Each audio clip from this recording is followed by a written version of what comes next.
代替员工讲，伫咧5月初1，也就是劳动节的时阵，要照法律规定休困，代替今仔日伫各地头进行演练，要无记者代替人员的协助旅客去坐客运、高铁或者是代替所安排巴士。交通部长王国材表示，会继续甲工会沟通，无排除有这晚会进行，若做会当挽回这局势，恐惊就会当来提供这火车车帮路。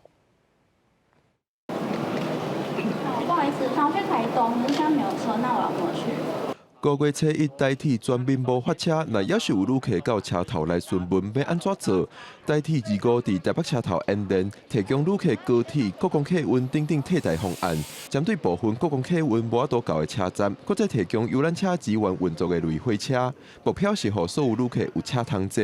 我们也协请了铁路警察局，还有跟共购单位，就是高铁、北捷、桃捷。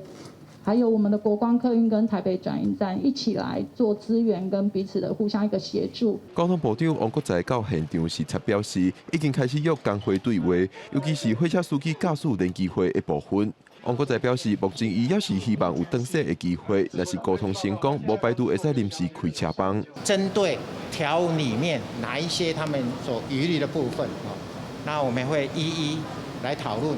我觉得再退回的话。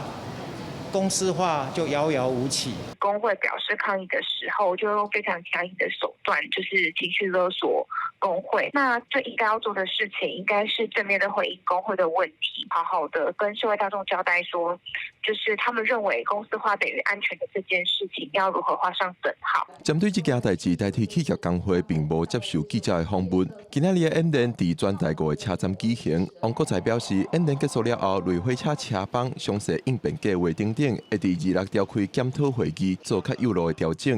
日7中昼伫代替网站公布完整规划。记者郭本长随台北报道。